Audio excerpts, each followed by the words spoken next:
उत्तर प्रदेश के संभल में जामा मस्जिद विवाद के बाद भारतीय पुरातत्व सर्वेक्षण यानी एएसआई का नाम इन दिनों सुर्खियों में है। एएसआई संभल के ऐतिहासिक और सांस्कृतिक धरोहरों का पता लगाने के लिए कई स्थलों का सर्वेक्षण कर रहा है।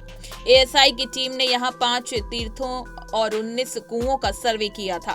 साथ ही प्राचीन कल्की विष्णु मंदिर का भी सर्वेक्षण किया था।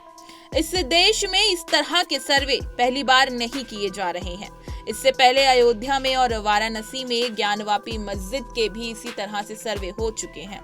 सर्वे के बाद एएसआई की रिपोर्ट के आधार पर अदालतें अपना फैसला भी सुनाती आई हैं। लेकिन क्या आप जानते हैं भारतीय पुरातत्व सर्वेक्षण यानी एएसआई की स्थापना कब हुई थी और एएसआई ने देश में पहला सर्वे कब किया था? इस सर्वे से इन्हें क्या मिला था?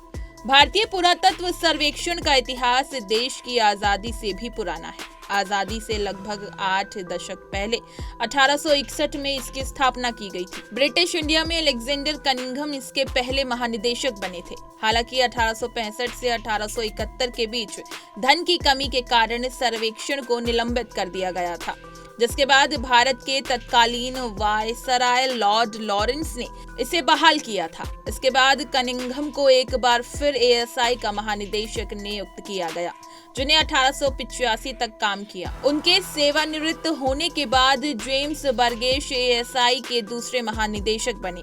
बता दें, भारतीय पुरातत्व सर्वेक्षण का इतिहास काफी उतार चढ़ाव भरा रहा है। दरअसल कई बार वित्तीय संकट के कारण इस विभाग पर संकट के बादल मंडराए और इससे समय समय पर निलंबित भी किया जा चुका है। भारतीय पुरातत्व सर्वेक्षण के पहले सर्वे को लेकर कोई ठोस जानकारी नहीं है। हालांकि 1904 में जब जॉन मार्शल एएसआई के डायरेक्टर बने तो उन्होंने दयाराम साहनी को हड़प्पा की खुदाई का काम सौंपा। लगभग इसी समय सिंध प्रांत में एक और साइट के पास कुछ अवशेष मिले थे, जिसे मोहनजोदाड़ो के नाम से जाना गया।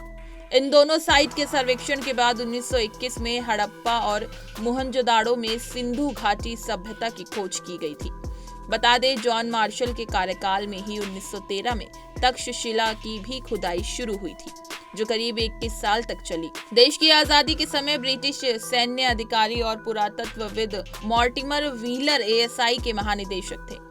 1948 में एनपी चक्रवर्ती ने एएसआई के डायरेक्टर का पदभार संभाला। इसके बाद माधे स्वरूप वत्स और अमलानंद घोष डायरेक्टर बने। अमलानंद घोष 1968 तक एएसआई के डायरेक्टर रहे। उनके समय में कालीबंगन, लोथल, धोलावीरा में खुदाई का काम चला। घोष के बाद बीबी लाल ने एएसआई के डायरेक्टर का पदभार संभाला। इसी दौरान उन्होंने अयोध्या में खुदाई का काम शुरू किया। जानकारी के मुताबिक आधिकारिक तौर पर एएसआई ने 1975 से 1976 में अयोध्या में विवादित स्थल के आसपास सर्वेक्षण का काम शुरू किया था। बता दें, अयोध्या में राम मंदिर पर जब सुप्रीम कोर्ट ने अपना फैसला सुनाया, उस समय एएसआई की रिपोर्ट ने ही अहम भूमिका निभाई थी।